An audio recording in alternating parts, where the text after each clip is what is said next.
add clear tales, only fairy tales, just for you. Yay!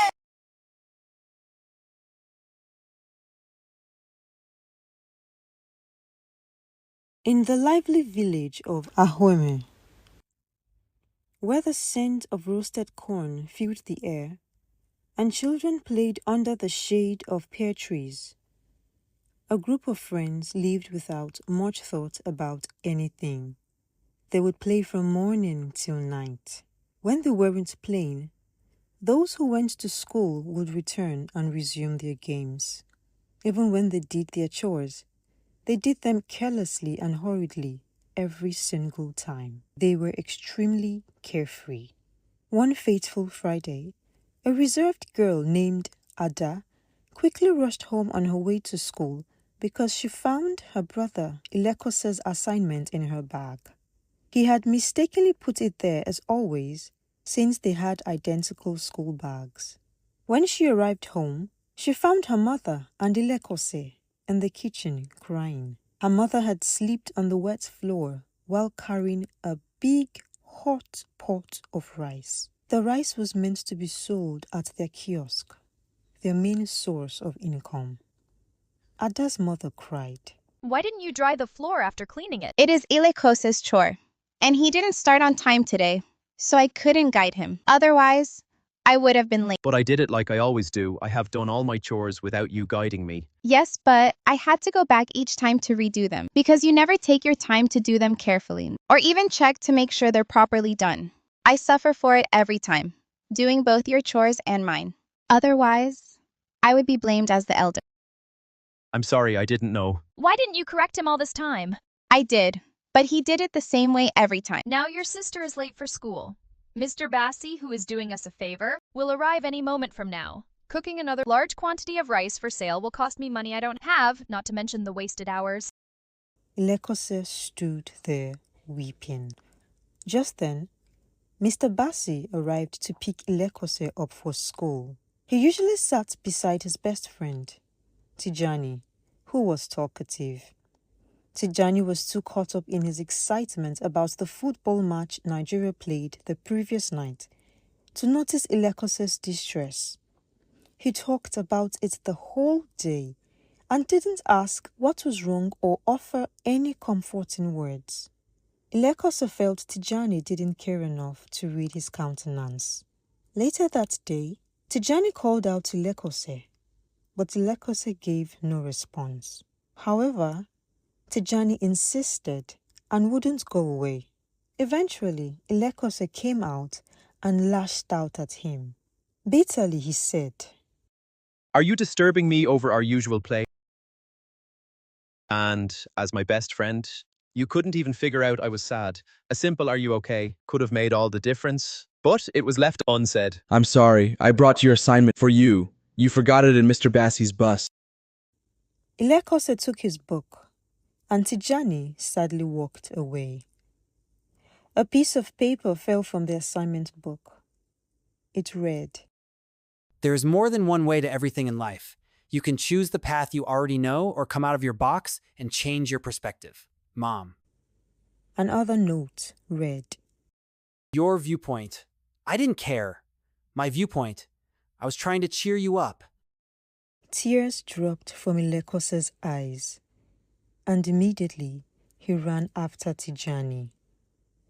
He couldn't catch up, but on his way to him, Ilekhose couldn't help but pause and stare for a moment at one of his friends, Tolu's house. He watched as Tolu stood fearfully before his father.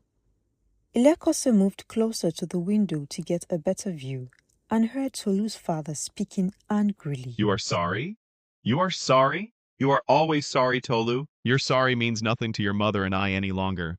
You almost got expelled from school today just because you keep doing silly things and say "I am sorry" to cover it up every single time. And now your mother corrected you on your scattered toys being in the way. You picked them up, turned around, and left another in the same path. Your baby sister tripped on them and broke her leg. How can "I am sorry" fix this? Do your words mean anything at all? Tolu fell to his knees, crying regrettably. Ilekhose's heart pounded as he witnessed the scene. He felt he still needed to make things right with Tijani, so he continued on. He thought he heard Tega, a friend's voice in the dispersing crowd.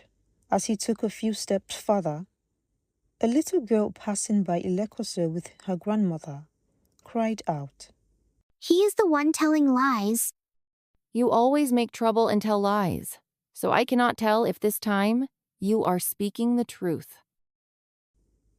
Mr. Sampson, one of the town elders, asked Tega, Did you lie against her? No, I did not. She soiled 2 pages in the book, so I had to tear them out. And you said she did it? But she made me do it. And you did it.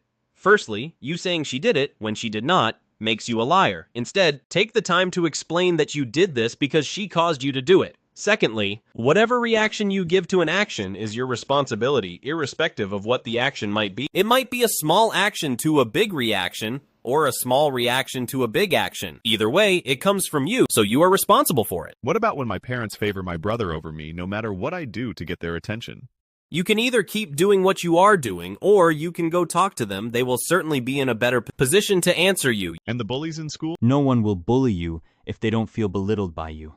It confirms they look up to you and hurts them to admit it and then take it out on you by bullying you. That automatically puts you in a better place than they are. Walk away if you can't. Find a good help. Ilekhose decided to turn around and go home, as time was far spent. As he made a turn at the corner, another boy from his playgroup, Anene, being pursued by an old man, ran towards him after sighting him. Anene said jokingly as he threw the little nylon of food he had stolen from the old man. Catch this! But Ilekhose was in no playful mood, so Anene took it and continued running. The old man asked breathlessly, Did you see the direction a little boy, your age, just past running with a little nylon of food?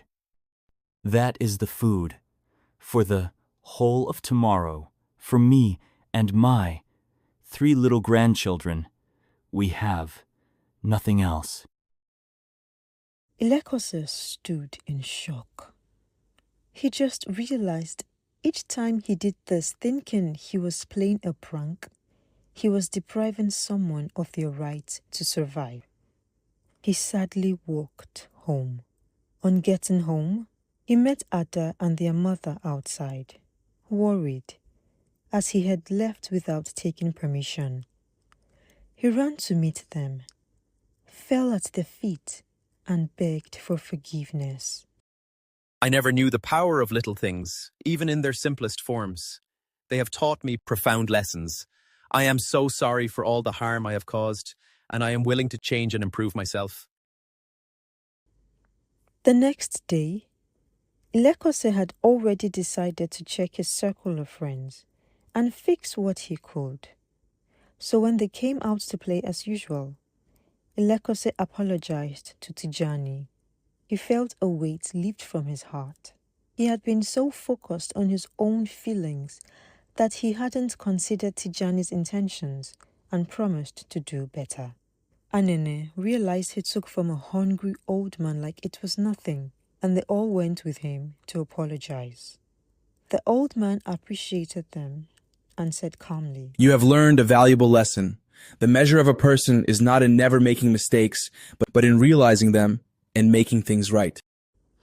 They thanked him and offered him the food they each brought for him from their homes. Days turned into weeks, and Ilekhose noticed how acts of prudence in little things slowly spread among his friends.